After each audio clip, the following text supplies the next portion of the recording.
Bonsoir à tous. C'est une grande joie de pouvoir vous accueillir ce soir après des reports successifs de notre conférence. Transhumanisme, une idée, une notion, une réalité, une philosophie, une idéologie. Bref, un mot qui entraîne notre imagination et dont on ne sait pas très bien jusqu'où il peut nous emmener. Transhumanisme et aussi, en ce moment, pandémie. Ce virus qui révèle notre fragilité et qui met à mal un désir de toute puissance de l'homme, ce refus des limites, cette augmentation de l'homme, notion que véhicule le transhumanisme. Alors, nous avons besoin d'être éclairés pour bien nous questionner, et c'est le but de notre rencontre de ce soir. Merci à la mairie de Boulogne qui nous accueille depuis plusieurs années. Merci à la Fondation Sainte-Geneviève, à vous, public, qui encouragez Repères et Perspectives. On espère que le public va revenir de plus en plus. Merci surtout à nos intervenants et à notre journaliste.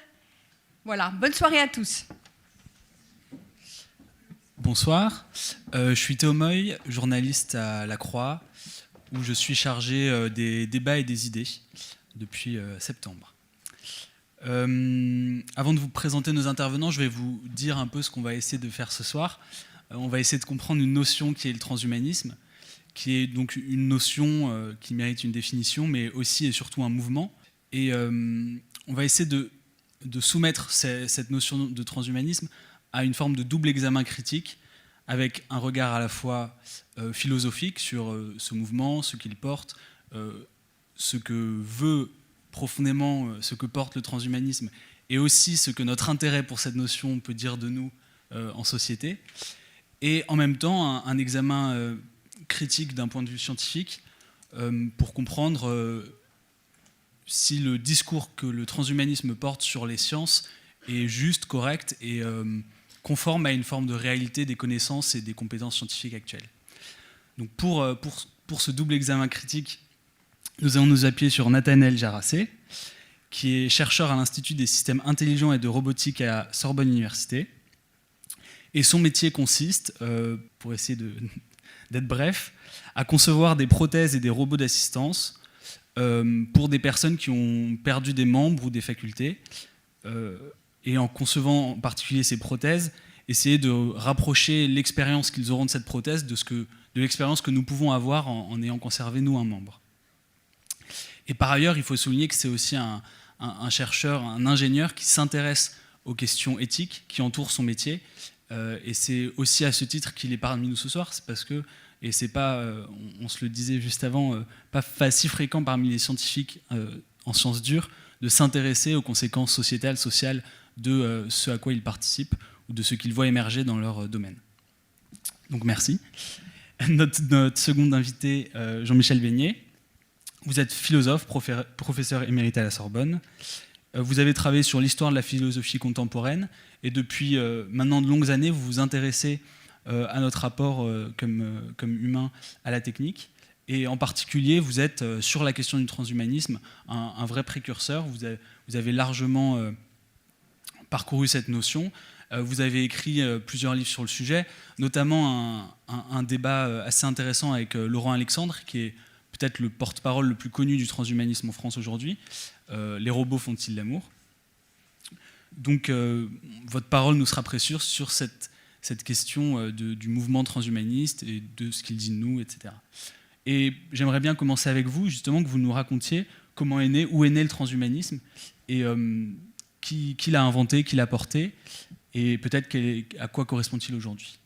Peut-être qu'en préalable, je voudrais juste une petite remarque sur le titre donné à cette soirée. Quel avenir pour le transhumanisme ? Moi, j'aurais presque envie de demander plutôt quel avenir avec le transhumanisme. Et j'avoue que quand je me suis intéressé à cette question du transhumanisme, j'ai écrit un livre en 2009 intitulé Demain les post-humains, et j'avais sous-titré le livre Le futur a-t-il encore besoin de nous, puisque c'était effectivement la question qui me paraissait la plus saillante dans ce mouvement transhumaniste, c'était d'annoncer que le futur aurait de moins en moins besoin des humains, parce que les machines prendraient la relève. Et de ce point de vue-là, je voudrais juste dire aussi que je constate qu'on en parle moins du transhumanisme, même si ce soir c'est lui qui nous réunit. Paradoxalement, on en parle moins depuis la pandémie, depuis la Covid. Lorsque la Covid a surgi, dans les médias, on parlait beaucoup de l'immortalité, on parlait beaucoup de l'intelligence artificielle, on était en pleine euphorie. Et l'un des principaux représentants du transhumanisme américain, dont je vais dire un mot dans un instant, a écrit un livre qui est comme une Bible, intitulé « Singularity is near », la singularité est proche. Dans ce livre, qu'on a sous-titré d'ailleurs en français avec l'expression « une nouvelle Bible », dans ce livre, il annonçait que cette singularité serait un moment de rupture, qu'il avait quasiment daté autour de 2045, un moment de rupture qui correspondrait à l'apparition d'une intelligence artificielle consciente d'elle-même, qui par conséquent relèguerait notre intelligence biologique dans la préhistoire. Eh bien, je considère que la Covid a douché un petit peu son enthousiasme et l'enthousiasme du mouvement transhumaniste en général, parce que on a bien été obligé de faire profil bas. On parlait d'immortalité, on parlait de contrôler intégralement la sélection naturelle, et puis un petit virus est arrivé et qui a mis tout ça à bas. Alors, peut-être qu'il ne faut pas s'en réjouir, mais en tout cas, c'est une façon pour moi de dire que ce courant transhumaniste connaît aujourd'hui des questionnements dont notre soirée peut également se prévaloir. Alors, qu'est-ce que c'est que ce transhumanisme? Le mot n'est pas tout jeune. Souvent, on le rapporte à Julian Huxley, le frère d'Aldous Huxley, qui était biologiste, qui était un biologiste qui défendait l'eugénisme dans les années 50-60. Et il a employé ce mot. Mais bon, je rectifie en général l'histoire en disant que non, c'est pas lui qui l'a inventé, même si on le dit partout. C'est en réalité plutôt un polytechnicien des années 30 qui était contemporain de Gaston Berger, un grand prospectiviste. Ce polytechnicien s'appelle Jean Coutreau, et il avait animé ce qu'on appellerait aujourd'hui un think tank autour de l'avenir, de la prospective, et il avait créé un mouvement qu'il avait intitulé d'ailleurs transhumaniste, et qui a laissé des archives tout à fait passionnantes. Donc ce courant baptisé transhumanisme, donc il date, disons, globalement du milieu du XXe siècle. Alors comment le définir succinctement? Eh bien, on peut le définir de la manière suivante. C'est un mouvement qui porte un message simple, qui consiste à dire les sciences et les techniques vont réaliser toutes les aspirations des humains. Toutes les aspirations des humains. Donc, un message apparemment d'optimisme, qu'on a qualifié dans certains milieux de grands récits. Vous savez, c'est le philosophe Jean-François Lyotard qui parlait des grands récits et qui disait dans les années 70-80 que nous n'avions plus de grands récits. Le grand récit, c'est cette histoire, cette épopée de l'humanité dirigée vers un salut. C'est ça, les grands récits. Le premier grand récit, c'est sans doute le récit judéo-chrétien, tel que la Genèse le décrit, et qui présente le jugement dernier comme le vecteur, la trajectoire que suit l'humanité. Donc l'Éden premier, l'exil, la rupture, l'histoire du travail, de la mort, de la douleur, etc. Et puis le jugement dernier au terme. Ça a été le grand récit qui a fait fonctionner, si je peux le dire comme ça, l'humanité occidentale. Ce grand récit, on s'était accordé pour dire, au bout du compte, qu'il avait, sinon échoué, en tout cas, il n'avait plus la crédibilité qu'il avait jadis. Et donc ce grand récit, il était en déshérence. Un deuxième grand récit s'était imposé, qui était le grand récit politique, si l'on veut, ça a été le marxisme.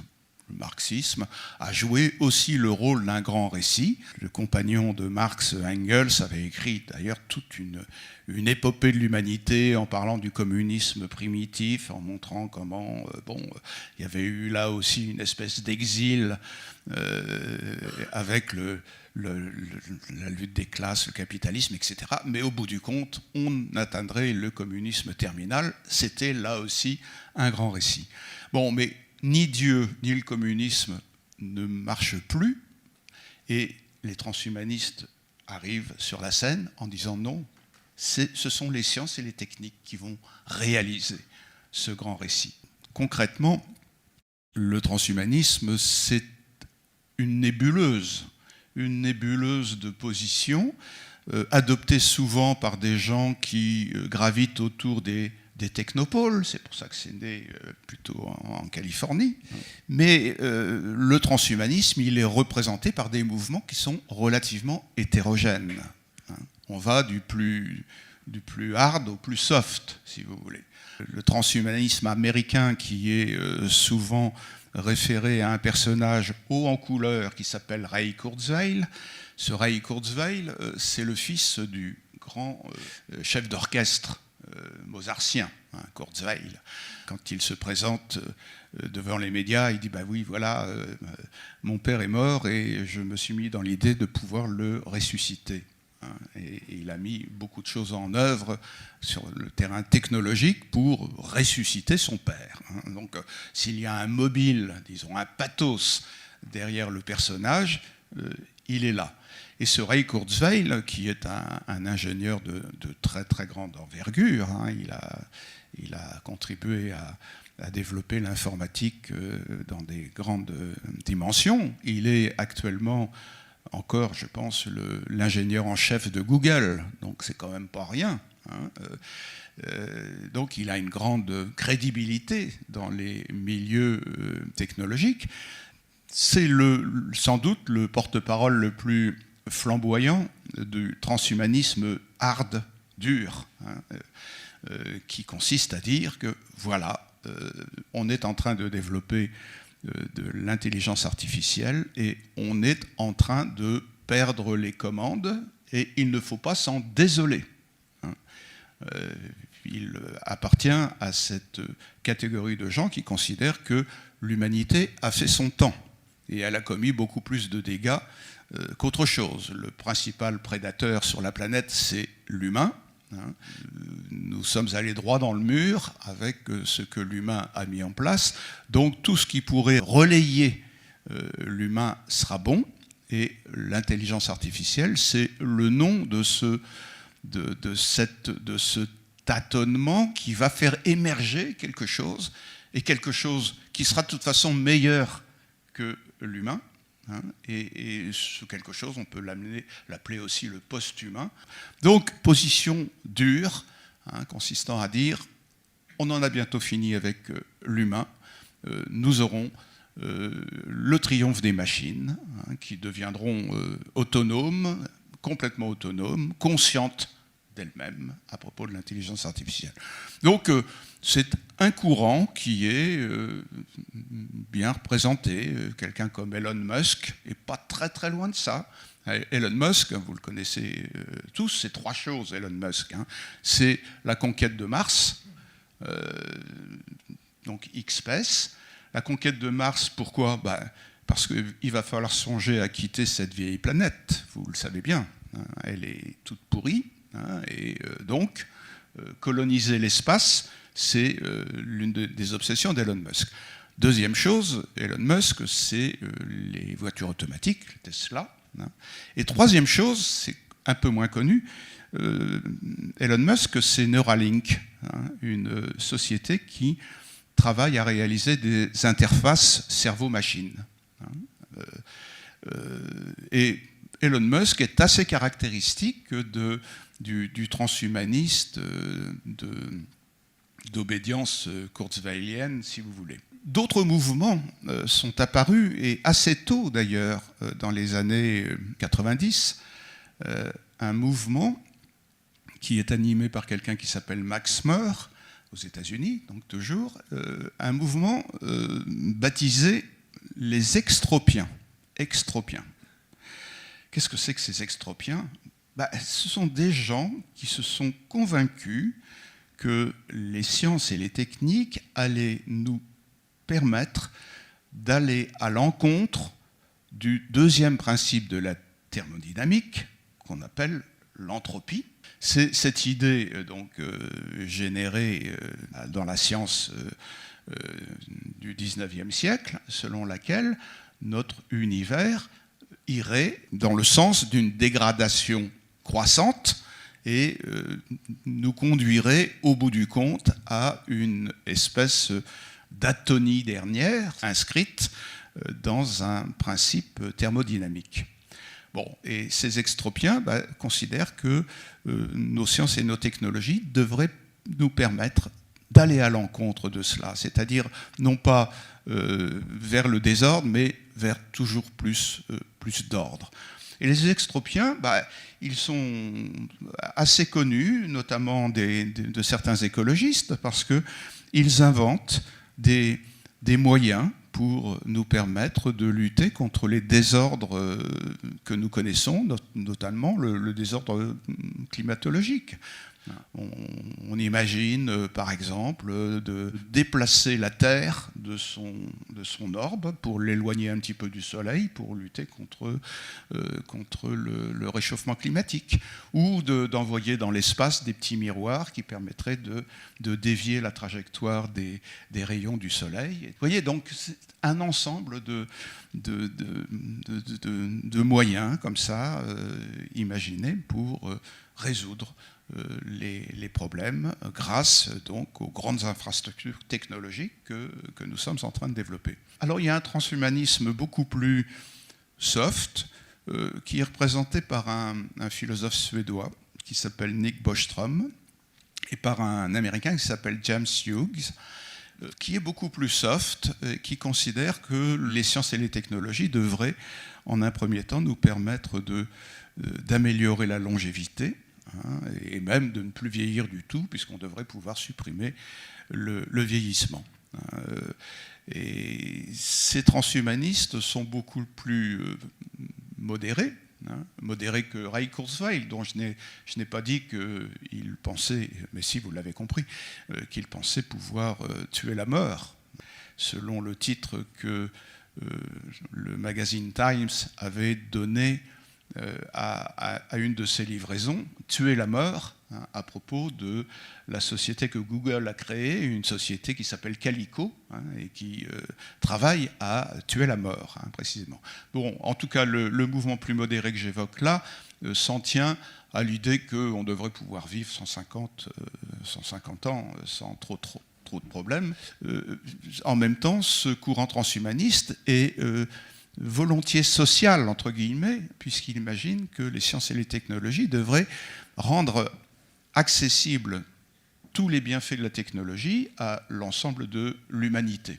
Et il y a un transhumanisme français, une association qui s'appelle l'Association française du transhumanisme, qui est dirigée par Marc Roux et qui se situe un petit peu sur ce terrain-là, sur un terrain, oui, très social. Et donc vous voyez, grande disparité dans les mouvements transhumanistes, mais toujours avec une idée forte, il faut faire en sorte de se débarrasser de l'humain tel que nous le connaissons, tel que vous le connaissez. Un humain, qu'est-ce que c'est pour nous?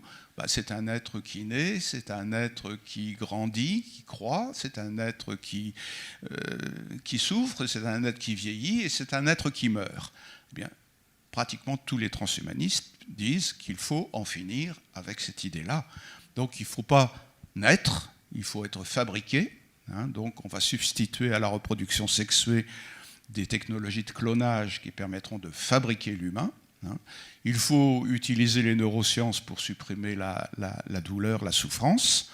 On a les moyens de le faire de plus en plus.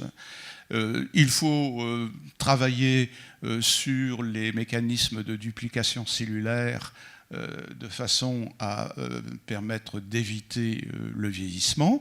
Il faut utiliser les ciseaux moléculaires qu'on a inventés récemment. Il faut se servir de tout cet arsenal biologique pour supprimer donc les maladies et la vieillesse. Et il faut, au bout du compte, pour les plus jusque-boutistes, imaginer qu'un jour, l'humanité pourrait devenir éternelle et les jusque-boutistes les plus extrêmes sont ceux qui disent tout simplement l'humanité, elle va pouvoir laisser la place à une autre espèce qu'on ne peut pas figurer encore aujourd'hui puisqu'elle sera le résultat de l'émergence des manipulations que nous menons déjà au présent.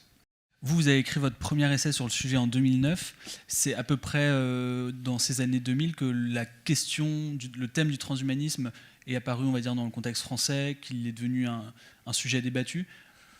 Oui, on n'en parlait pas beaucoup. Aux États-Unis, c'est 1998 à peu près, la date de naissance du transhumanisme. En France, on ne parlait pas vraiment du transhumanisme, on parlait plutôt du post-humanisme qui avait été popularisé par un philosophe allemand qui s'appelle Sloterdijk, qui avait théorisé cette idée que nos technologies anticipaient le remplacement de l'humanité par une autre espèce. Donc on tournait autour de cela. Mais en France, le transhumanisme, il est apparu dans les débats, disons, dans le courant des années de 2005, 2010. Bon, on vient d'aller très loin dans les espérances des transhumanistes, jusqu'à vaincre la mort, mais plus proche de nous, les promesses du mouvement transhumaniste concernent davantage une amélioration du corps humain. Et c'est peut-être sur cette question précise qu'on voudrait d'abord vous entendre, Nathanaël Jarassé. Expliquez-nous le regard du scientifique et du chercheur qui travaille sur ces questions-là, sur cette notion d'amélioration du corps humain, qui, je crois, n'est pas tout à fait conforme à la pratique des scientifiques aujourd'hui. Il se trouve que la majorité des gens des sciences dures qui travaillent sur ces aspects techniques de réparation du corps, de technologie pour la santé, en fait, se retrouvent dans une posture depuis quelques années un peu pris de court, dans le sens où tout leur travail est perçu par une grande partie, par le grand public, par la société, les politiques, au travers du prisme de ces idéologies technoscientifiques, de ces idéologies transhumanistes qui ont développé une croyance, finalement une foi en la technologie, en la science. Et finalement, des gens comme moi qui travaillons à réparer, et encore je dis avec ça avec des guillemets, des gens qui ont des infirmités, des maladies, des handicaps, on se retrouve en fait jugé, évalué sous l'angle en fait de la possibilité de détournement de ces technologies pour l'augmentation, pour l'amélioration, etc. On se trouve très loin finalement de ces questions-là. Et une chose qui est importante de souligner, c'est que souvent la réflexion autour du transhumanisme Et le débat autour de ça, il se pose vraiment sur des aspects juridiques, éthiques, sociétaux, voire théologiques, et assez rarement sur des points techniques et scientifiques. Il y a souvent des débats sur la remise en cause de la philosophie politique de ces idéologies-là, et finalement assez peu sur le réalisme technologique ou technique de ce qui est proposé. Parce que, en fait, même aussi ingénieux que soit Ray Kurzweil, qui a eu un passé d'ingénieur assez fort, et qui a eu un poste très important à Google, chez Google, la majorité du discours technique, en fait, est infondée. Si vous voulez, il y a une question de possibilités techniques et scientifiques qui n'est pas questionnée, alors qu'on pourrait directement en fait, attaquer cet aspect-là du transhumanisme. Ça repose, le transhumanisme, essentiellement ces idéologies-là, sur un rythme, une croissance et une progression permanente de nos connaissances scientifiques et de nos capacités techniques. Or, en fait, finalement, vous avez déjà vu, peut-être Laurent Alexandre a évoqué la question de la loi de Moore, avec cette idée que finalement, comme la puissance des ordinateurs double tous les ans, alors on va vers une évolution exponentielle. Et c'est d'ailleurs ce genre de réflexion-là qui fonde la notion de singularité, le fait qu'on a un rythme, une évolution, on va avoir une convergence des technologies, l'IA progresse, la robotique progresse, les sciences cognitives progressent, les technologies pour l'ADN progressent, tout ça va s'assembler et va résulter en une rupture.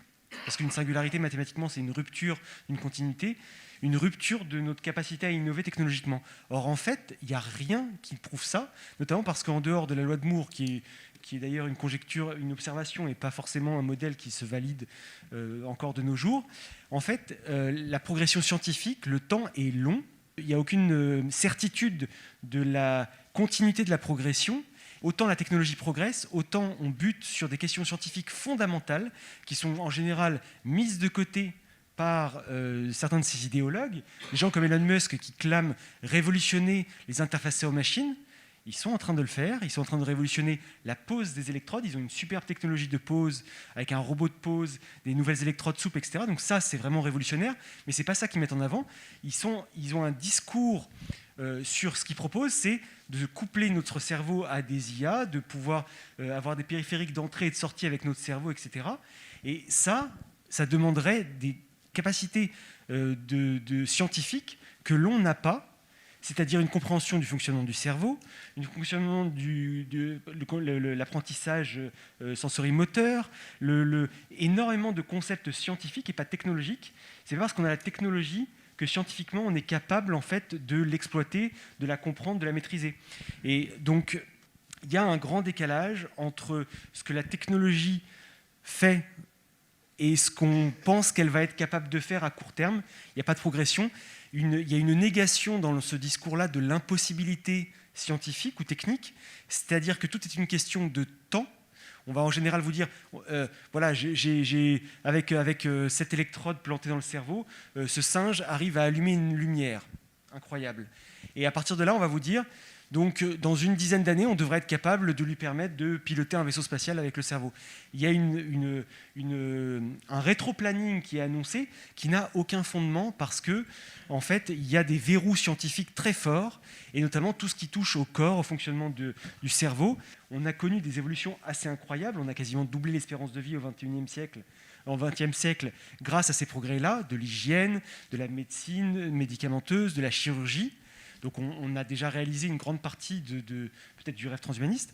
C'est toujours, en général, malgré ces avancées-là, c'est la robotique, c'est l'IA qui fait fantasmer sur les possibilités, alors que finalement, qu'est-ce qu'elle offre actuellement ? Qui autour de vous a une prothèse robotique qui est vraiment réparée par ça, alors qu'on est tous réparés par le médicament, par la chirurgie, par plein de choses comme ça.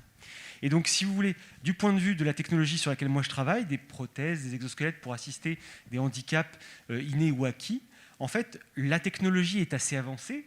Vous avez des exosquelettes sophistiqués sortis du laboratoire, des prothèses très ressemblantes qui répondent au canon esthétique du corps, qui reprennent ces formes-là avec une esthétique aussi de science-fiction.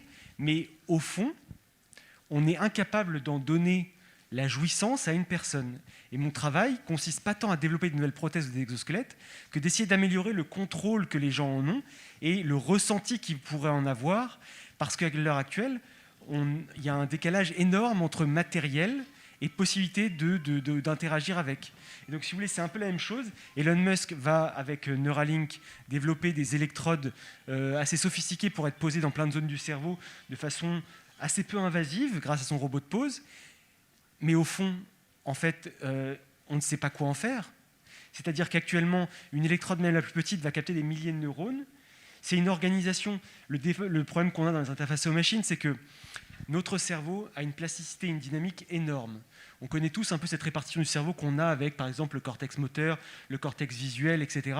On a une espèce de cartographie qui est faite. En fait, ça, c'est une image un peu d'Épinal de ce domaine-là. Il y a une dynamique, quand vous utilisez vos mains, la zone du cortex moteur va attribuer plus de place aux mains. Vous avez des échanges énormément de choses. On parle de connectomes. En fait, la question n'est plus de regarder très précisément un endroit, mais d'être capable de regarder précisément partout. Et c'est un volume de données énorme. Donc Elon Musk, avec quelques électrodes, va arriver à être précis à un endroit, mais il n'aura pas la vision d'ensemble. Et inversement, l'IRM actuellement a une vision d'ensemble, mais pas une vision assez précise. Et quand bien même on aurait l'outil incroyable, on aurait un volume de données à traiter, des modèles, une nécessité de compréhension qu'on n'a pas et qui, sans ça, n'amène à rien. C'est comme la question de séquencer le génome humain.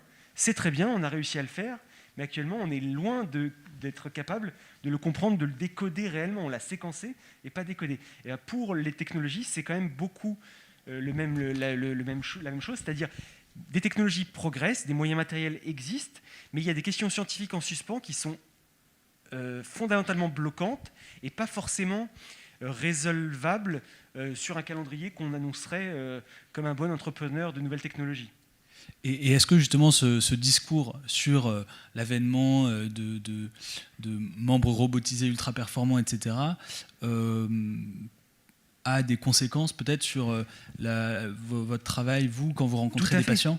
Il a des conséquences. Alors, c'est tellement vaste, on pourrait prendre des journées à parler de ça, mais on est, entre guillemets, coincé dans cette perception-là que peuvent avoir le grand public, la société, les pouvoirs publics, les instances de financement, qui elles-mêmes, en fait, sont peut-être fois plus influencées par les mythes, la science-fiction, que par la réalité des laboratoires. Résultat, pour coller à des réponses à des appels d'offres, on va être obligé d'aller vers aussi ces technologies, et c'est une espèce de boucle sans fin.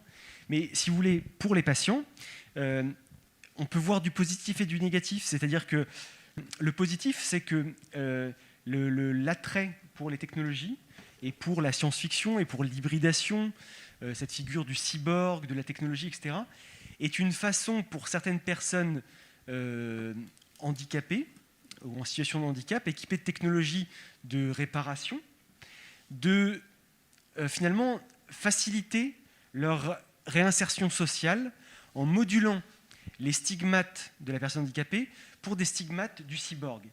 C'est-à-dire que des gens qui ont des prothèses qui vous semblent très sophistiquées, mais qui en général ne le sont pas, et qui vont demander une charge cognitive d'utilisation monstrueuse et qui vont générer des tas de problèmes, vont quand même malgré tout, alors qu'elles ne rendent pas vraiment service, elles vont avoir un look, une représentation très science-fiction, très futuriste, et finalement, elle va répondre à un besoin de reconstruction non pas fonctionnelle, mais de reconstruction sociale. C'est-à-dire que c'est quand même plus agréable. Pourquoi certaines générations de personnes amputées veulent un look cyborg, carbone, noir, quelque chose d'ostentatoire, alors que pendant des dizaines d'années, les gens cherchaient à avoir des choses couleur chair qui se cachent pour ne pas vous montrer le handicap. C'est qu'il vaut mieux se faire reconnaître comme un homme robot, un homme du futur, un cyborg, un surhomme, un homme augmenté, plutôt que de se faire reconnaître comme une personne handicapés, appareillés.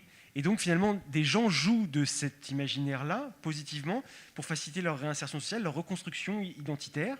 Mais à la fois, l'aspect négatif, c'est que les gens arrivent avec des espoirs énormes par rapport aux réalités technologiques. Et il y a un décalage énorme entre la façon dont sont promues certaines recherches, il y a une dizaine ou une quinzaine d'années, des résultats de laboratoire sur de l'appareillage, des interfaces aux machines, etc., n'étaient pas mis en une de grands quotidiens nationaux. Et souvent, on s'est mis en une avec une simplification énorme du message. Les prouesses qui ont été faites en interface aux machines, par exemple, en 2019 par Clinatech à Grenoble, patient tétraplégique, donc paralysé des bras et des jambes, qui remarche dans un exosquelette corps complet, qui bouge les bras grâce à 2 implants cérébraux, électrocorticographie placés sous sa boîte crânienne. En fait, ce qui n'a pas été mis en avant vraiment dans la médiatisation qui en a été faite, c'est il a fallu une chirurgie énorme, c'est un coût très important, mais ce n'est pas qu'un coût financier, c'est-à-dire que c'est l'équivalent c'est à peu près le résultat de 2 ans d'entraînement à raison de plusieurs séances par semaine pour arriver à simplement, en fait, qu'est-ce qu'il fait cette personne dans cet exosquelette ? Il va exhiber 2 états cérébraux, un état cérébral, une sorte de schéma de pensée de je veux marcher et je veux m'arrêter, et il y a une IA qui va décoder dans le bruit des électrodes ce signal-là. Et donc finalement, c'est un ersatz de contrôle, 2 ans d'entraînement, une chirurgie extrêmement lourde, de la souffrance, de la peine, des investissements financiers, cognitifs, etc., pour avoir l'équivalent d'un bouton avant-arrière. C'est une prouesse incroyable. Scientifiquement, on apprend, on avance énormément sur la plasticité, l'apprentissage, etc. Par contre, la façon dont c'est médiatisé, l'espoir que ça donne aux gens, ça crée une certaine douche froide quand les gens, après une amputation accidentelle, traumatologique, réalisent que, en fait, la main bionique, qu'ils ont vu des influenceurs, parce que même dans le monde de l'appareillage, il y a, disons, des ambassadeurs, pour ne pas dire autre chose, qui ont des comptes sur les réseaux sociaux et qui montrent à quel point c'est incroyable la vie avec une prothèse. Et en général, ça ne montre que les 30 secondes qui sont incroyables, ça ne montre pas l'appareillage, la souffrance, l'entraînement, etc. Et donc, ils tombent des nues. Et ce qu'on peut observer, c'est une sorte de découragement. Et ça va aller vers, des fois, un rejet, parce que les gens n'ont pas été préparés à ça. Et donc il y a un risque, c'est qu'à promettre des belles choses et à ne pas être capable de vraiment les fournir, on crée une sorte de rejet massif de ces technologies, alors qu'elles ont malgré tout un intérêt, un avantage, mais il faut les prendre pour ce qu'elles sont, c'est-à-dire des aides techniques et pas autre chose. Disons entre les apôtres du transhumanisme qui font, comme Musk, etc., des tentatives d'accomplir leurs prédictions, et des gens comme vous qui travaillez sur vraiment très concrètement la réparation. Il y a quand même dans les champs scientifiques des échanges, des discussions. Tout à fait. En fait, si vous voulez, la catégorisation entre réparation et augmentation, c'est un vaste débat que je vais lancer là, mais elle est très ténue. C'est-à-dire qu'elle repose sur la question immense de la normalité, et c'est-à-dire en fait... si on répare quelqu'un, c'est qu'on le ramène dans un état précédent ou dans un état qui est l'état moyen, l'état normal, à condition bien sûr qu'on arrive à le définir. Et cette normalité, en fait, elle est fluctuante, elle est dépendante de beaucoup d'aspects culturels, religieux, idéologiques. Dans des pays, on va trouver normal de faire de la chirurgie esthétique non réparatrice. Dans d'autres pays, on va considérer que c'est une modification corporelle trop poussée et qu'elle devrait être interdite. Et donc finalement, là, on est déjà sur une question de est-ce que de se faire refaire le nez forcément à 20 ans ou débrider les paupières, pour parler de l'exemple de la Corée du Sud, c'est une normalité. Si on considère que c'est normal, alors on ne parle pas on parle même pas vraiment d'augmentation. On va considérer que c'est une pratique courante, commune, etc. Donc finalement, la question de la réparation et de l'augmentation, elle se pose assez peu dans nos domaines-là, parce qu'on a bien déjà la conscience en fait, des limites technologiques et qu'on n'est pas capable actuellement de réparer. Je ne peux pas dire à des patients avec lesquels je travaille, je suis à des années-lumière d'affirmer que je les répare. On leur fournit des outils, des aides techniques pour faciliter un peu leur quotidien de situation de handicap, mais on n'est pas capable de faire ces franchissements-là. Donc on n'irait même pas jusqu'à la question de l'augmentation et de l'amélioration. Mais encore une fois, tout est une question d'appréciation.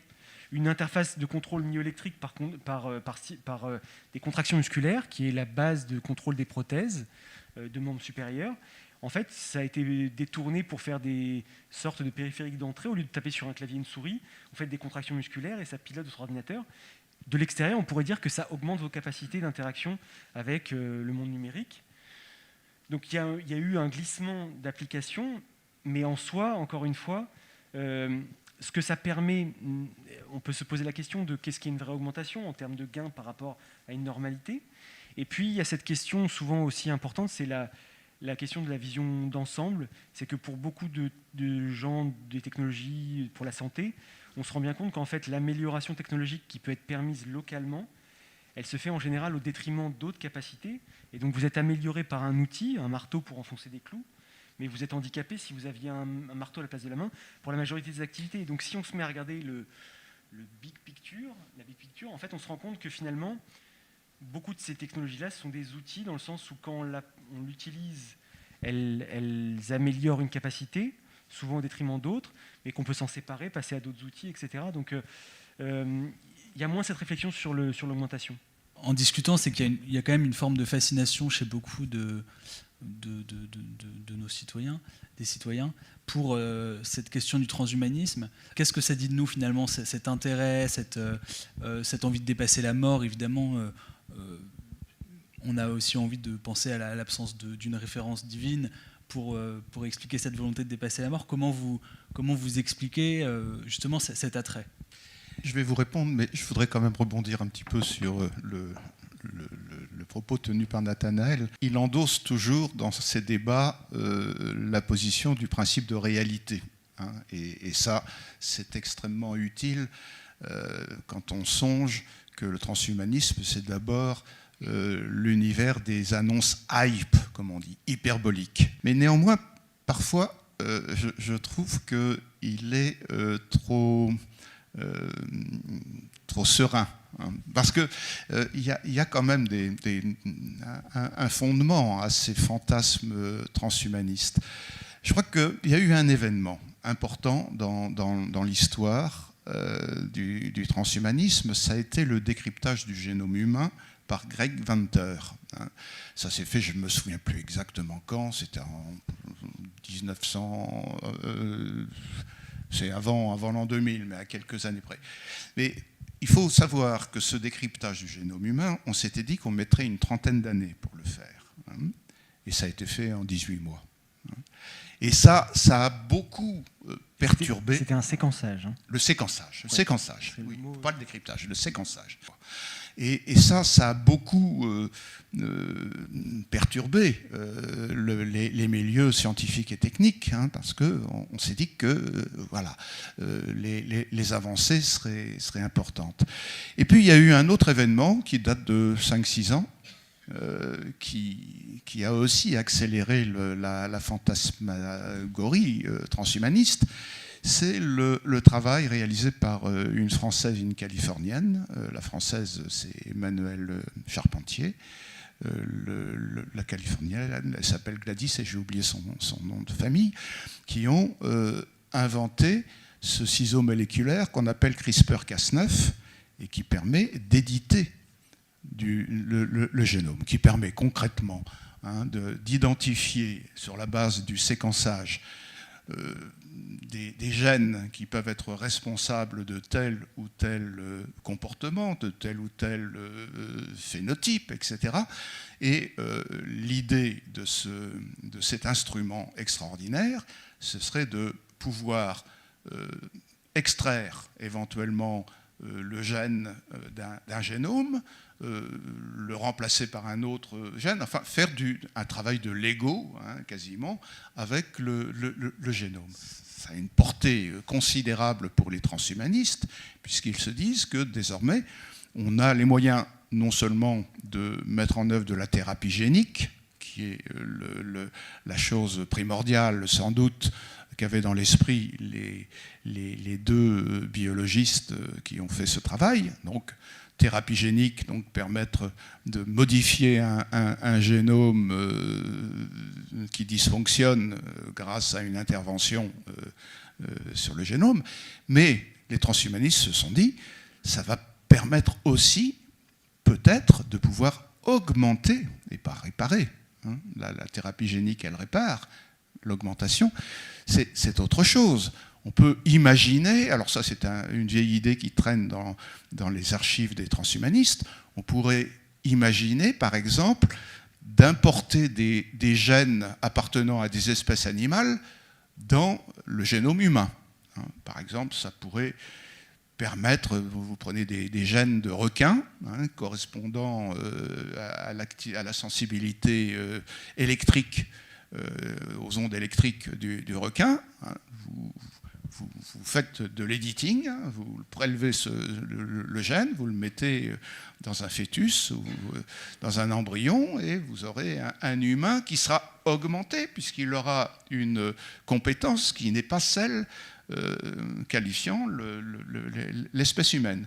Vous pouvez aussi imaginer importer des gènes qui permettraient la vision nocturne ou qui permettrait l'écolocation, qui est une compétence propre à la chauve-souris.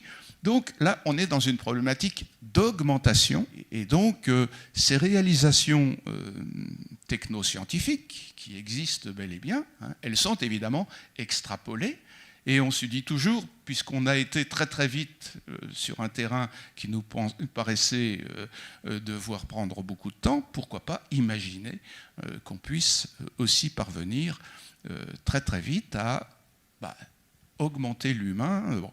Alors ça s'est fait au départ de manière extrêmement basique. Hein. Vous savez, on parle avec Nathanaël des handicapés qu'on peut réparer grâce à des exosquelettes ou autres, hein, mais il faut se souvenir quand même que dans le débat public, et c'est une manière de répondre à votre question tout à l'heure, dans le débat public, le transhumanisme a été répandu en 2008, pour les Jeux Olympiques de Pékin, si je me souviens bien, hein, lorsque Oscar Pistorius a réclamé le droit de pouvoir concourir avec les valides, avec ses prothèses. Bon, et là, tout à coup, on a découvert, alors là, est-ce qu'il était réparé, est-ce qu'il était augmenté? Lui, il pouvait penser être réparé avec ses prothèses. Le comité olympique l'a considéré comme augmenté. Il a dit, on ne va pas vous laisser courir avec les valides parce que vous allez les battre et vous allez humilier l'espèce humaine tout entière, hein, avec vos prothèses. Là, on était dans une problématique d'augmentation. Dans le même temps, une autre athlète très connue aux États-Unis, qui s'appelle Aimee Mullins, une athlète aussi dont les jambes ont été amputées et qui porte donc des prothèses. Cette athlète remarquable est aussi extrêmement belle. Elle était dans le top office des 10 plus belles femmes du monde, dans je ne sais trop quelle littérature américaine. Eh bien, cette jeune femme, elle se désignait dans toutes les conférences sur la résilience qu'elle proposait et qu'elle continue de proposer sans doute, elle se désignait comme augmentée. Elle disait à ses interlocutrices dans l'Assemblée, mes pauvres sœurs, mes pauvres congénères, vous n'avez pas de chance, vous n'avez qu'une seule paire de jambes. Moi, j'en ai 12, et je peux choisir en fonction de ce que je vais faire, telle ou telle paire de jambes. Hein. J'ai des paires de jambes pour les soirées, j'ai des paires de jambes pour la randonnée en forêt, je suis augmenté et vous, malheureusement, vous êtes contrainte à une seule paire de jambes. Mais ce n'est pas tout à fait de la plaisanterie, hein, parce qu'elle conclut souvent ses conférences, on la trouve sur Internet assez facilement, elle conclut ses conférences par une invitation à l'automutilation. Elle dit, vous verrez, je suis prototypique d'une situation dans laquelle les gens voudront s'automutiler pour pouvoir bénéficier de prothèses qui les augmenteront. Et soit dit en passant, le comité olympique qui avait refusé en un premier temps d'admettre Oscar Pistorius sur le stade avait aussi émis cette justification en disant non seulement vous allez peut-être gagner contre les valides, mais vous allez donner aussi de mauvaises idées à des truands qui pourraient se mettre en tête de kidnapper des nourrissons, de les amputer et puis de vouloir en faire des turbos par la suite. Pourquoi pas, hein? Donc ça a été très très clairement dit. Donc vous voyez, la problématique de la réparation, de l'augmentation, elle est extrêmement fantasmagorique, mais elle est aussi, hélas, fondée sur des éléments de faisabilité dont on se dit qu'ils pourraient bien trouver leur issue plus rapidement qu'on ne le pense. C'est vrai, mais il y a des éléments de discours aussi. Parce qu'Aimee Mullins, en fait, est-ce que vraiment être augmenté que pour pouvoir en fait nager, faire du vélo et marcher, avoir 3 paires de jambes dans un sac différent, parce que finalement, chaque paire de jambes n'est capable de faire bien qu'une seule activité. Il y a une polyvalence du corps qui est encore difficilement atteignable par ces systèmes-là. Donc, je dirais, Amy Mullins vend ses conférences comme une forme de coach de vie assez cher, et il y a une sorte de spectacle qui participe autour de ce qu'on pourrait appeler un techno-enchantement, en fait, de montrer cette vie rêvée de la personne amputée appareillée. J'ai interagi plusieurs fois avec Hugh Hare, je ne sais pas si vous voyez, qui est le directeur du MIT Media Lab, un gros laboratoire de recherche, qui est lui-même bi-amputé de jambes. Il était un des jeunes espoirs de l'alpinisme américain. Il s'est fait geler les jambes en étant adolescent. Il a été amputé. Il s'est rendu compte que ses prothèses n'étaient pas satisfaisantes. Il s'est lancé dans cette carrière d'ingénieur. Et il a développé des prothèses Biome, récemment rachetées par Autobot, qui sont les plus sophistiquées au monde, des chevilles motorisées. Hugh Hare, quand il est venu nous rendre visite à Sorbonne Université, université française, première université de France, problème d'ascenseur. Donc on a dû monter 3 étages à pied. Eh bien, je pense que clairement, il n'aurait pas tenu le discours qu'il a tenu récemment sur bientôt l'humain voudra, s'il a la possibilité de se faire poser des ailes bioniques, pourra se faire poser des ailes bioniques. Il y aura un problème de batterie, il y aura un problème de fatigue, il y aura un problème de douleur. Il y a une façon de présenter les choses qui est toujours enjolivée. Et il y a un discours, en fait, toujours venant de la part de monstres, au sens de Foucault, de gens inclassables. Je veux dire, des gens comme Amy Mullins, mannequin sportif de haut niveau, bi-amputé de jambes. Hugh Hare, directeur de MIT, alpiniste espoir, bi-amputé de jambes. Ce sont des êtres inclassables et qui portent un message qui, en fait, est un peu, biaisé dans le sens où ils ne sont pas représentatifs de la personne amputée moyenne, de la relation au corps, à l'appareillage, au possible, technique, financier, etc. Donc il y a un débat là-dessus. Vous avez raison, bien sûr. Je vous conseille de regarder le Cibathlon. Le Cibathlon, ça a eu lieu il y a quelques années. Tout à fait, ça a été des... Je gère une équipe pour le Cibathlon 2020. Eh ben voilà. Mais je vous en prie. Non, c'est simplement parce que moi j'ai regardé les épreuves du Cibathlon et j'ai été atterré par la souffrance, souffrance de ces handicapés qui... Alors en fait, le Cibathlon, c'est une compétition internationale qui a été fondée par une école d'ingénieurs suisse, l'ETH Zurich, qui a lieu tous les 4 ans, qui se veut être un pendant des Jeux paralympiques. Dans les Jeux paralympiques, en fait, les aides techniques actives ne sont pas autorisées. Et le Cibathlon se veut en fait une compétition pour cyberathlètes, des personnes, des para-athlètes, mais équipés de technologies actives. Et en 2016, pendant la première édition, on avait été avec une délégation française, notamment de socio-anthropologues, etc., avec un œil très sceptique en se disant ça va être un cirque de monstres. Ils vont nous faire un show sur le cyborg aberrant. Et en fait, pas du tout. On a vu au contraire des épreuves. Donc il y a des compétitions pour des personnes amputées du membre supérieur, membre inférieur, des compétitions d'interface aux machines pour des personnes complètement paralysées, du vélo à stimulation électrique, vélo couché pour des paraplégiques. Et en fait, finalement, ces épreuves-là sont des épreuves du quotidien et elles visent plutôt à stimuler la recherche. Et aussi beaucoup le fondateur de cette compétition, Robert Triner, qui est un chercheur très réputé dans le domaine de la rééducation neuromotrice. En fait, l'idée, c'est d'ouvrir les yeux sur la réalité des technologies.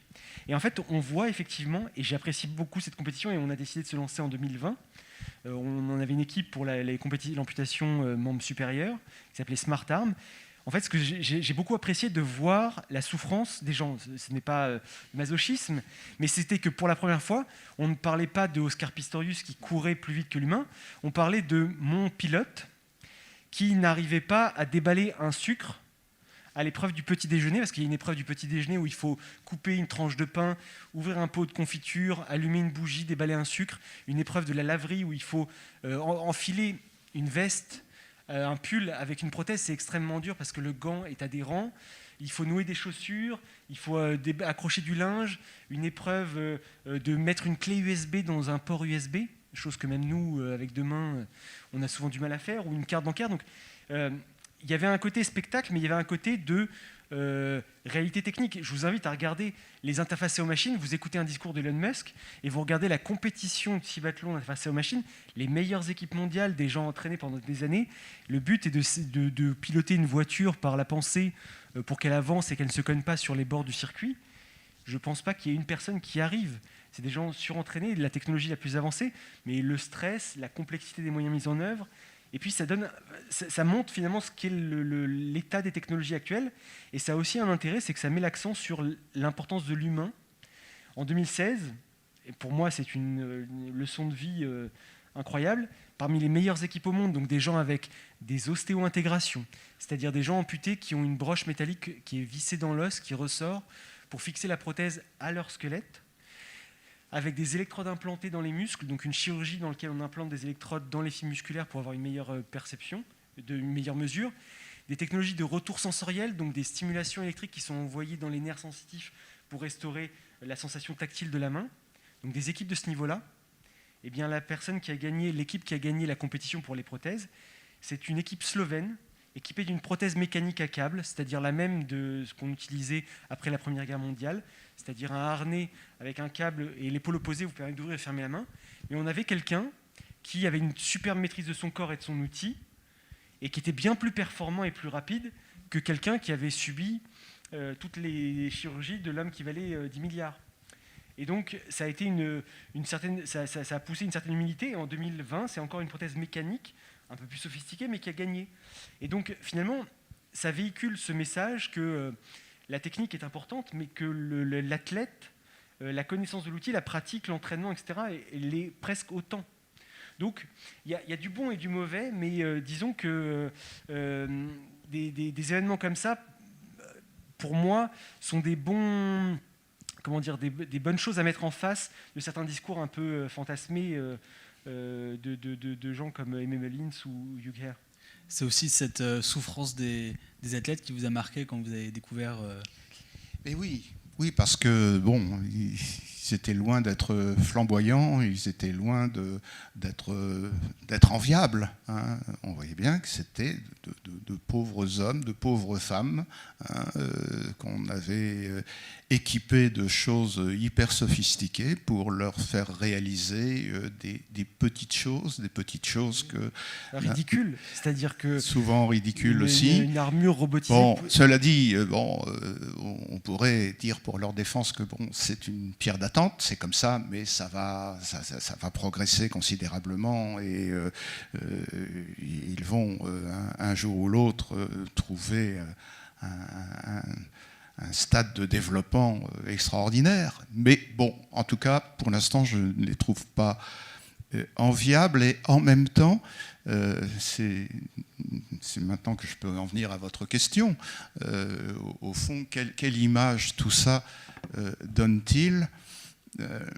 Moi, je crois que la fascination qu'exerce le transhumanisme sur de plus en plus de gens est inquiétante, hein, et c'est ce que j'avais essayé de montrer très très tôt, dès que j'ai abordé cette question. Je me suis demandé, mais d'où vient que l'humanité ne s'aime plus ? D'où vient qu'elle semble fatiguée d'être ce qu'elle est ? Et d'où vient qu'elle veuille absolument se trouver transformée ? D'où vient qu'elle se réjouisse d'être plastique, modelable, transformable, mécanisable, etc. C'est quand même assez extraordinaire. Hein. Cette espèce d'intolérance à la fragilité humaine, c'est ça qui me paraît le plus problématique. D'où vient que la vulnérabilité soit devenue une anti-valeur, hein, qu'on veuille chasser à tout prix la vulnérabilité. Alors il y a des discours qui l'expliquent. Par exemple, je pense que le néolibéralisme dans lequel nous vivons fait la chasse à la fragilité. Hein. L'humain augmenté qu'on veut réaliser, c'est un humain qui devra être performant, qui devra être compétitif, qui devra être équipé de dispositifs qui lui permettront de ne pas dormir, par exemple. Hein. C'est quand même mieux, quand on est chef d'entreprise, d'avoir des employés qui ne dorment pas. Hein. Donc, cette cette dimension de refus de la vulnérabilité, de la fragilité humaine, elle est ancrée dans une vision de l'humain que je récuse complètement. C'est l'humain, c'est l'homo laborans, comme disait Hannah Arendt, c'est l'humain qui est voué à des tâches de production. C'est l'humain, c'est l'homo economicus, c'est l'humain qu'on évalue continuellement sur ses performances en productivité, etc. etc. Autrement dit, je considère que le transhumanisme repose sur la négation de ce qui fait que nous sommes des humains. Le transhumanisme nous oblige à nous demander, mais qu'est-ce qui est donc humain? Qu'est-ce qui fait que nous ne sommes pas des robots? Qu'est-ce qui fait que nous ne sommes pas des animaux? Et qu'est-ce qui fait qu'il faut résister à toutes les entreprises qui veulent nous robotiser ou qui veulent nous animaliser? C'est une question. Et pour ma part, j'ai une réponse que je produis souvent pour essayer de définir ce qui fait de nous des humains irréductibles aux machines et aux animaux. Je dis, nous disposons de ce qu'on appelle une fonction symbolique. Nous sommes des êtres qui disposons d'un langage qui nous permet infiniment de choses. Ce langage, il nous permet de prendre des distances par rapport à la réalité. Et prendre des distances par rapport à la réalité, ça veut dire pouvoir dire des choses qui ne sont pas. Pouvoir dire le contraire de ce qui est. On peut mentir, effectivement, avec le langage. Mais avec le langage, on peut aussi anticiper, parler au futur. On peut aussi rappeler le passé. Et donc se mouvoir dans une temporalité qui nous donne une épaisseur. Et ce langage, les animaux ni les machines n'en disposent sous cette forme-là. Nous sommes, deuxièmement, des êtres qui disposons d'une intelligence dont les technologies ne s'avisent pas de ce qu'elle est. Cette intelligence, n'importe qui a éduqué un enfant sait ce qu'elle est. L'intelligence qui est proprement humaine, c'est l'intelligence qui nous permet de résister aux mécanismes, qui permet de dominer les instincts. C'est l'intelligence dont on essaie de doter les enfants lorsqu'on les éduque. Une intelligence qui leur permet d'ajourner le moment de la satisfaction instinctuelle. Cette intelligence, quand on parle d'intelligence artificielle, on ne l'évoque jamais, puisqu'on a en tête uniquement l'intelligence comme résolution de problèmes. Eh bien, la vraie intelligence, l'intelligence en tout cas à laquelle il faut être attaché, c'est cette intelligence qui nous conduit à dire non aux machines, non aux automatismes, et qui accueille précisément l'intelligence qui négocie avec la réalité. Et la troisième chose qui caractérise notre fonction symbolique à laquelle il faut tant être attaché, c'est que nous avons une vertu extraordinaire. Nous sommes capables de faire des choses qui ne servent à rien. Et ça, c'est extraordinaire, dans un monde qui est intégralement dominé par les valeurs de l'utilité et les valeurs économiques. Nous pouvons écrire de la poésie. Et ça, c'est absolument inestimable. Donc, prenez ces trois éléments et demandez-vous dans quelle mesure la culture que nous développons, la culture numérique, la culture de l'intelligence artificielle, la culture des automatismes, dans quelle mesure cette culture ne porte-t-elle pas atteinte au langage, à cette intelligence et aux vertus de la gratuité. Ce qui m'a marqué dans les exemples que vous avez tous les deux développés d'apôtres du transhumanisme, c'est qu'on a toujours parlé de personnes qui ont des moyens financiers très importants. Et je voudrais encore me tourner vers vous et vous demander, vous avez évoqué au tout début de notre conférence l'idée d'une forme d'utopie pour toute la société du transhumanisme, mais ça ressemble quand même beaucoup dans les exemples concrets donnés à une utopie pour milliardaires. Alors, est-ce que réellement il y a une pensée sociale du transhumanisme ou est-ce qu'on est plutôt dans des utopies pour ultra riches ? Bon, l'utopie sociale, je l'ai évoqué brièvement en disant qu'il y a quelques transhumanistes qui pensent que plus on développera de la technologie, plus on la rendra démocratique.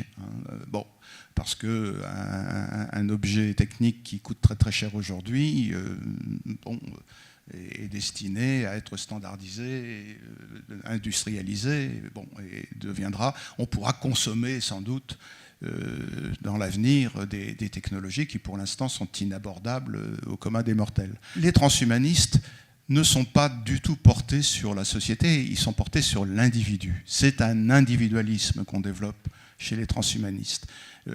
Ils sont néolibéraux en ce sens aussi, où la valeur, elle est dans l'individu. Et en même temps, ils sont très très élitistes. Ils savent très bien qu'ils concourent à développer une humanité à deux vitesses. Laurent Alexandre, avec qui j'ai débattu conflictuellement, ne cesse de le dire, de le répéter. Il y a une fraction de l'humanité qui a compris qu'il fallait monter dans le train de l'intelligence artificielle aujourd'hui, et puis il y a l'autre partie de l'humanité qui n'a rien compris et qui laisse passer le train. Et cette deuxième fraction de l'humanité qui est la plus importante à l'échelle de la planète, les transhumanistes les désignent comme les chimpanzés du futur. Vous êtes sans doute les chimpanzés du futur, je suis un chimpanzé du futur, c'est-à-dire je ne vais pas mourir, on ne va pas me faire disparaître, mais je vais vivre comme vivent aujourd'hui les chimpanzés parmi nous. Donc il y a un élitisme, mais radical. On sait très bien que c'est pas pour tout le monde, tout cela, mais que bon. Et vous savez, cet élitisme, moi, j'ai jamais pu m'empêcher de le mettre aussi en parallèle avec certains discours écologistes, de l'écologie dite profonde. Moi, j'ai entendu, je suis suffisamment âgé pour l'avoir entendu, le président Cousteau dire que pour sauver la planète, il fallait faire disparaître les trois quarts de l'humanité. Ça a été dit par quelqu'un qu'on admirait infiniment à l'époque. Et il y a aujourd'hui un de ses disciples qui s'appelle Yves Pacalet, qui s'est fait connaître par la publication d'un livre qu'il avait intitulé « L'humanité disparaîtra, bon débarras ». C'est le titre de l'ouvrage, il est très connu, dans lequel l'écologiste dit, voilà, il n'y a pas d'autre moyen, si on veut sauver les choses, que d'imaginer une régulation des naissances obligatoire ou quelque chose de cet ordre-là. Sinon, quelquefois pire, mais les écologistes ne s'aventurent quand même pas à penser à un eugénisme négatif. Mais en tout cas, pour vous répondre, il est évident qu'on est dans... Le transhumanisme se meut dans un univers politico-économique absolument redoutable, basé également sur des préoccupations néo-darwiniennes. C'est le struggle for life. Donc, seuls survivront les plus forts. Et la force aujourd'hui, elle est dans la technologie et uniquement dans la technologie. Avant de passer à des questions du public, j'ai une dernière question pour vous, Nathanaël. Ce qui s'est passé ici, c'est-à-dire un regard critique nourri de savoir non purement scientifique, est-ce que de Sorbonne Université à Google, des chercheurs, des ingénieurs qui élaborent ces technologies bénéficient de ce regard critique des sciences humaines, des sciences sociales? Est-ce qu'il y a une place qui est laissée à la réflexion à la fois éthique et à l'apport aussi d'autres champs du savoir à l'élaboration de ces dispositifs? De plus en plus, en fait, les gens dans les sciences du numérique, notamment, commencent à prendre conscience. En fait, c'est aussi un renouvellement de génération.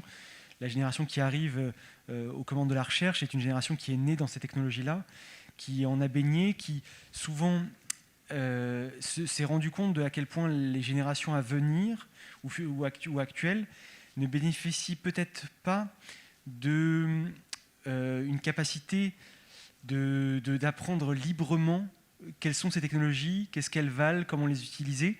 Il y a une sorte de régression en fait dans la capacité, dans la connaissance informatique, alors qu'on devient de plus en plus dépendant des outils informatiques. Les jeunes générations ont moins de connaissances sur le fonctionnement des systèmes informatiques qui sont devenus de plus en plus opaques que ma génération qui est née dans les années 80-90, qui a démarré avec et qui n'est pas tout de suite s'est confrontée à des outils faits pour faire des utilisateurs et pas des connaisseurs de la technologie. Donc, en tout cas, il y a une réflexion sur les enjeux éthiques. Il y a une réflexion aussi sur le fait que, malgré tous les développements technologiques et les possibilités technologiques, il y a malgré tout beaucoup de rejet ou d'abandon de technologie.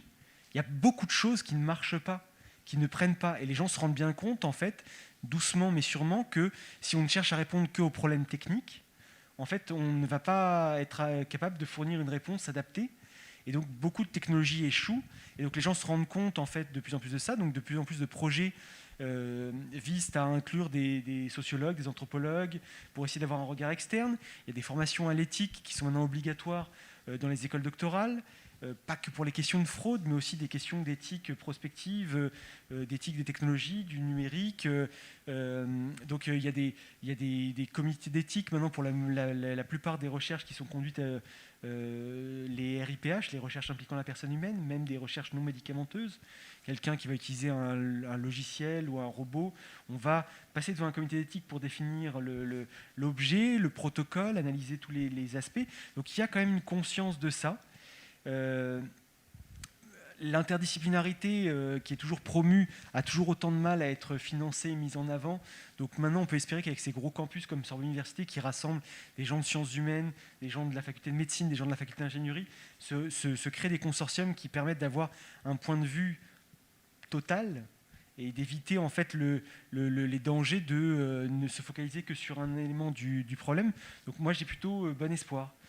Voilà. Après, je voudrais réagir juste à ce que disait M. Beignet juste avant. Je suis assez d'accord avec une partie de sa vision, notamment sur l'individualisme. Ah oui, un dernier point aussi qui me rend... Oui, pardon. Rapide, c'est que la nouvelle génération d'ingénieurs, en tout cas, et de scientifiques, se pose beaucoup de questions. C'est une révolution qui apparaît dans tous les domaines, de gens qui se sentent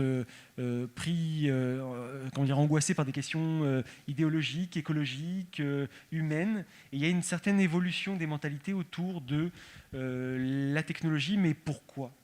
Et donc ça, on le voit. Voilà. Et une dernière chose, c'était sur l'utilitarisme et le néolibéralisme. Je suis assez d'accord qu'un des problèmes qu'on a, c'est la réponse individuelle, mais le problème n'est pas tant que chez les transhumanistes. Nos sociétés sont très individualistes. Il faut voir ce qui se passe actuellement. Depuis 2005, on a une loi de l'égalité des chances qui vise à l'inclusion, à rendre nos sociétés inclusives, c'est-à-dire de rendre nos bâtiments accessibles, pour avoir des pentes pour passer la marche, pour accéder à la mairie de tel arrondissement. Elle n'est toujours pas mise en application dans la majorité des bâtiments. Et si vous voulez, face à il n'y a pas d'argent pour rendre la société inclusive. Par contre, il y a de l'argent pour fabriquer des exosquelettes, pour aider l'individu à se mettre au niveau d'une espèce de normalité. Et donc là, il y a un débat malgré tout, nos sociétés préfèrent que les personnes se mettent à niveau plutôt que de se rendre plus accessibles. Donc dans le domaine du handicap, on en est aussi conscient, on voit bien ce qui se passe là, mais ça traduit une problématique idéologique qui n'est peut-être pas que celle des transhumanistes, qui est celle de la société dans son ensemble. Du rapport à la fragilité. Du rapport à la fragilité, du rapport à soi et au groupe, et à l'individualisme. Merci. Y a-t-il des questions ? N'hésitez pas à lever le bras. Des questions brèves, s'il vous plaît, que on puisse répondre au plus possible. Bonsoir, j'ai une question pour Nathaël Jarassé. J'ai bien écouté ce que vous avez dit sur la loi de Moore, qui veut effectivement que la puissance des ordinateurs se développe tous les 18 mois. Elle est observée depuis des décennies. Effectivement, c'est un postulat, il n'est pas certain que ça reste vrai pour l'avenir. J'ai également écouté ce que vous avez dit sur les limites très fortes que la science rencontre, notamment sur le travail sur le cerveau humain. Cependant, moi qui suis un profane, j'ai le sentiment que les progrès de la science dans tous les domaines s'accélèrent. Il me semble observer aussi que ces progrès s'enrichissent les uns les autres, la chimie, la biologie, l'électronique, l'informatique. Et donc, la question que je voudrais poser, c'est que ces sciences se développent très vite, s'imposent à nous, y compris dans notre quotidien. Et j'ai l'impression que la technologie progresse beaucoup plus vite que la philosophie. C'est-à-dire qu'on n'a même pas le temps de concevoir ce paradigme nouveau qui s'impose à nous. Je voudrais vous faire réagir là-dessus. Oui, c'est une très très bonne remarque que vous avez faite sur la question de la temporalité. En fait, on a un progrès technologique qui est tellement rapide qu'il y a une péremption thématique, une péremption des objets technologiques qui est en passe même d'être plus courte que la durée de prise en main des technologies. Vous n'avez pas le temps en fait, de vous familiariser avec un nouveau dispositif ou une nouvelle technologie, que déjà en fait, il y en a une nouvelle qui est apparue et qui rend désuète la précédente.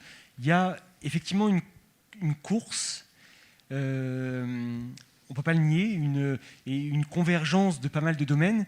Malgré tout, il y a des limites scientifiques, des limites de compréhension, des limites méthodologiques qui font que simplement, je ne pense pas qu'on puisse faire un rétro-planning sur la connaissance de tout, de l'univers, de l'humain, etc., de répondre à toutes ces choses. Moi, dans mon domaine, si vous voulez, par exemple, sur les interfaces aux machines, il y a beaucoup de développement technologique du côté des IA, de décodage, etc. Mais finalement, on ne comprend pas exactement la source de certains phénomènes. Un exemple très précis, il y a une technologie qui s'appelle la stimulation crânienne profonde, cérébrale profonde, le DBS, qui est utilisée notamment pour traiter les problèmes de Parkinson, qui ne réagirait plus à certains médicaments type dopamine, etc. Elle a été découverte par le professeur Louis Benhabib dans les années 80, par inadvertance. En fait, en faisant une chirurgie du cerveau chez un patient, il s'est rendu compte que par un outil de stimulation électrique qui était utilisé pour déterminer des zones, quand il l'appliquait sur cette zone-là, ça stabilisait les tremblements de la personne. Cette technique, le DBS, maintenant, elle équipe des milliers de patients chaque année, avec succès. Elle commence à être utilisée aussi pour des traitements de dépression, des choses comme ça. Mais si vous demandez à un spécialiste comment ça fonctionne, eh bien, on a une vague idée des différents mécanismes de boucle qui sont en jeu dans la régulation du phénomène de tremblement, mais on n'est pas vraiment capable de comprendre pourquoi. Résultat, en 2021, 30 ans après, on utilise toujours le signal électrique qui a été utilisé à l'époque de cet outil de simulation, parce qu'en fait, on a essayé un peu d'autres choses, mais on ne trouve pas mieux, et comme on ne comprend pas le phénomène, on n'est pas capable finalement de moduler le signal en fonction d'une compréhension des effets qu'il aurait pour arriver à adapter le traitement. Et donc, si vous voulez, c'est un peu ce genre de verrou-là que moi je vois apparaître assez régulièrement. Tout à l'heure, on a parlé de génétique. On sait faire des choses incroyables avec CRISPR-Cas9. On sait maintenant remplacer des portions de génome. Mais si vous voulez, il y a par exemple un phénomène qui fait assez mal, en général, qui s'appelle l'épigénétique, qui est un domaine d'étude de l'influence des environnements et des facteurs environnementaux sur le développement du génome. On a un génome beaucoup plus important que la partie qui s'exprime réellement, et on ne sait pas encore pourquoi, quel facteur externe influence l'expression de tel gène ou pas. Donc quand bien même on serait capable de tout réécrire, actuellement on ne comprend pas pourquoi le milieu fait que certaines personnes qui possèdent ce gène de telle maladie l'expriment et pas d'autres. Donc il y a malgré tout des complexités cachées à beaucoup d'endroits qui me rendent humble et qui me portent à tempérer aussi certaines réflexions qu'on pourrait avoir sur on a atteint un moment critique et que ça ne s'arrêtera jamais. Bonsoir, merci. La première question, c'est mélanger des gènes, c'est-à-dire mettre des gènes animaux dans un embryon humain ou des gènes humains dans un embryon animal, n'est-ce pas, par-dessous, nier toute différence entre l'être humain et l'animal? Est-ce qu'il n'y a pas une tendance à refuser toute limite, de s'imposer des limites liées à une conception de l'être humain? Et n'y a-t-il pas aussi une aspiration à s'auto-engendrer, c'est-à-dire à se prendre pour Dieu tout seul sans Dieu? Oui, bien sûr, vous mettez le doigt sur le problème que pose la manipulation des génomes. C'est qu'effectivement, la frontière entre l'humain et l'animal, elle est transgressée. Hein, elle est transgressée. Vous avez tous, je pense, entendu parler de cette greffe d'un cœur qui a été cultivé sur un cochon il n'y a pas longtemps. C'est une xénogreffe tout à fait spectaculaire, mais on va aller effectivement de plus en plus dans ce sens-là. hein, le génome du porc et le génome de l'humain sont très voisins. Hein, donc, si on peut éditer le génome grâce à CRISPR-Cas9 ou à d'autres ciseaux moléculaires, eh bien, on va puiser évidemment dans le génome animal pour remédier, s'il s'agit de remédier dans le cadre d'une réparation, un génome humain ou pour augmenter, comme je le disais tout à l'heure, en invoquant l'exemple du requin ou de la chauve-souris. Oui, aujourd'hui, c'est une banalité que de le dire, on est hanté par les crises d'identité et les crises de frontières. Hein. Ça vaut sur le terrain géopolitique comme sur le terrain biologique. Hein.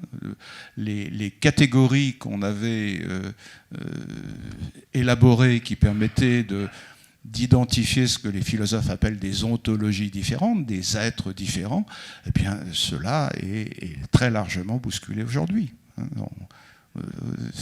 On est dans le siècle du trans, hein, que vous le vouliez ou non. Donc, alors Dieu, là-dedans... Je crois que des pays comme la Chine ou les États-Unis ont fait de l'intelligence artificielle, de ces progrès, un instrument de conquête. Ils ont dit que, effectivement, si on maîtrisait complètement l'intelligence artificielle, donc on aurait, ou la génétique, et donc ils commencent à prendre une avance qui est considérable et qu'ils estiment irrattrapable. Et je voudrais savoir qu'est-ce que vous en pensez.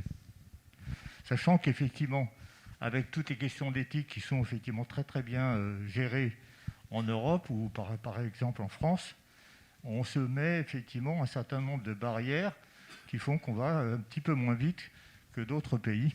Vous regardez le top des chercheurs américains, par exemple, en IA, il y a des gens comme Yann Lequin, qui sont à la base des chercheurs français expatriés, qui travaillent pour des entreprises américaines, mais toujours est-il que les budgets accordés à la recherche, effectivement, mettent en avant des pays comme la Chine et les États-Unis, et assez peu la France. Et ce n'est pas ce qui arrive que la situation va s'améliorer. Malgré tout, il y a une question de course à la technologie qui est valable pour l'IA ou pour n'importe quelle autre chose. C'est une forme de compétition internationale à laquelle on ne peut pas échapper. Toujours est-il que... pardon, je me suis perdu dans ma réponse. Sur la course entre les nations, il y a effectivement un intérêt stratégique. Non, j'ai perdu le fil. Excusez-moi.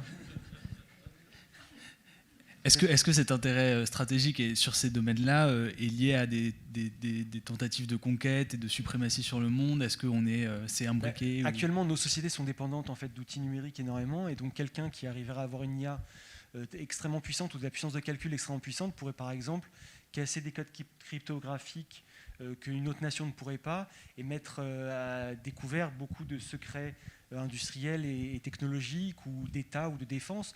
Donc il y a une question de géopolitique, de stratégie, d'équilibre des forces qui est le même qui avait lieu pour l'armement, qui est le même qui a lieu pour des technologies médicales, des choses comme ça. Donc c'est un enjeu stratégique, effectivement.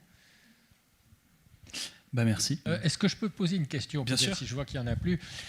En introduction, vous avez rappelé que ce thème avait été reporté et on a un peu transformé son approche en disant il faut qu'on le réinscrive, le transhumanisme post-Covid. Donc je voudrais inviter nos deux intervenants à dire finalement, est-ce que cette nouvelle lecture que l'on fait du transhumanisme à travers l'expérience qu'on est encore en train de vivre sur la fragilité, la mortalité, les épidémies, etc., est-ce que pour vous, faisant un peu de prospective, c'est quelque chose qui va rester et qui va faire évoluer les réflexions sur le transhumanisme, ou bien dans 1 an ou 2, on aura oublié tout ça et le rêve de l'homme augmenté va reprendre le dessus? Et quel est un peu votre sentiment sur cette question?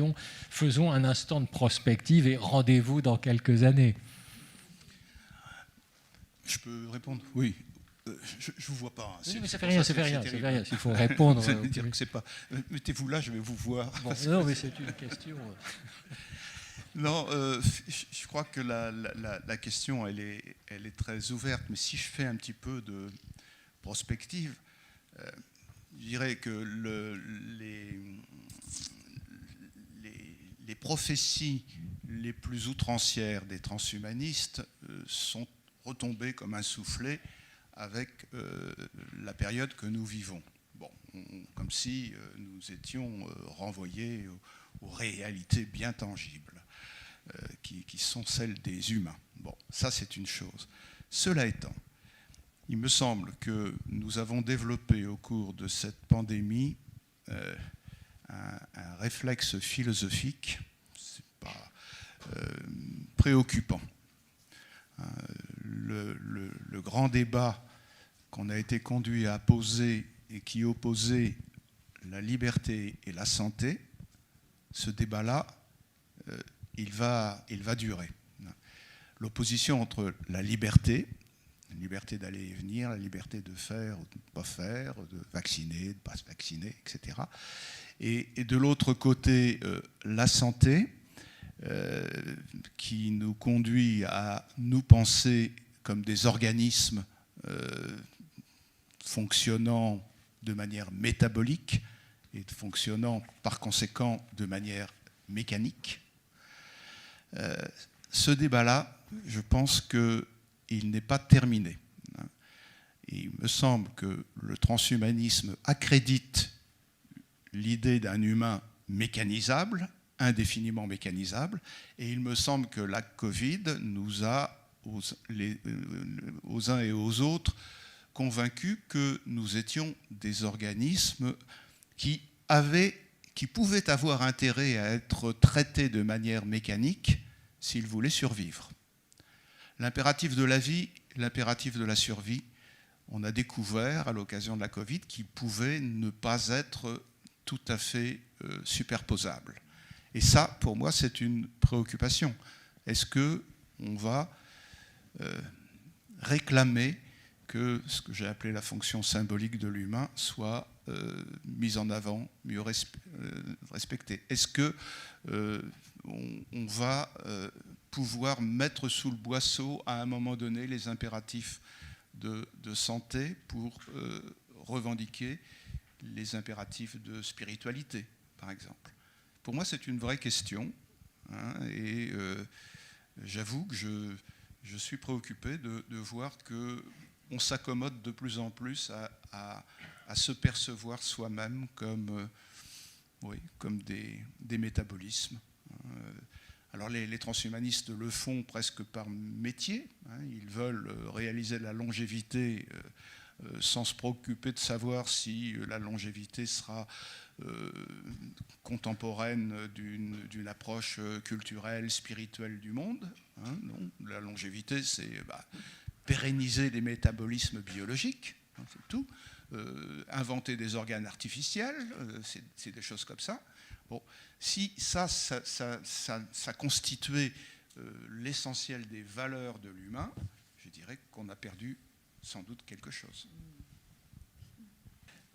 Il y a une bulle qui s'est un peu dégonflée sur les possibilités offertes par la médecine moderne et la technologie, dans le sens où finalement toute cette croyance en nos capacités a été mise à mal assez rapidement par quelque chose de ce qui semblait bénin à la base. Donc on a pu voir en fait les services hospitaliers, médicaux et technologiques dépassés.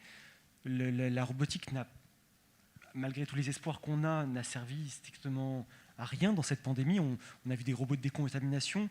Notre laboratoire a été impliqué dans un programme, si vous voulez, les robots, pour permettre à des personnes d'accéder à distance, en visioconférence, à leurs proches dans des services de réanimation lourde. Voilà ce à quoi ça a servi. Donc finalement, c'est une certaine leçon d'humilité. Malgré tout, je pense que le transhumanisme n'est pas mort du tout sur ces aspects-là, parce qu'on a beaucoup parlé d'évolution de l'idéologie transhumaniste qui, dans les années 2000, était très centrée sur l'homme augmenté, sur l'individu, puis petit à petit a mis à jour son message en étant non plus trop focalisé sur l'individu, mais sur la société, avec cette question de se protéger du risque existentiel. Des gens comme Elon Musk, coloniser Mars, c'est sauver l'humanité au cas où la Terre aurait une catastrophe écologique, planétaire, existentielle, etc. Donc il y a cette volonté de sauver l'espèce. Et je pense que malgré tout, le mouvement va se renforcer un peu sur cette réflexion-là de Il faut peut-être nous rendre résistants à des nouvelles pandémies ou mettre en place des moyens à l'échelle de l'humanité pour se prémunir de ça. Donc je crains que ça soit un nouveau cheval de bataille peut-être de ces idéologies. Merci, on va pouvoir conclure. Peut-être conclure en retenant, en tout cas ce sera mon cas, que les discours sur la science qu'on peut entendre ne sont pas forcément des discours de savoir, que parfois le savoir sur un sujet est moins facile à trouver et qu'il faut faire très attention à ce qu'on entend, parfois très fort. Voilà, je pense qu'on en aura une belle démonstration ce soir, et surtout à rester humble face aux promesses qu'on nous fait sur l'avenir, notamment quand elles concernent les technologies. C'est quand même des discours très en vogue et bien au-delà du sujet du transhumanisme, et on voit bien quelles limites très concrètes ces discours peuvent revêtir.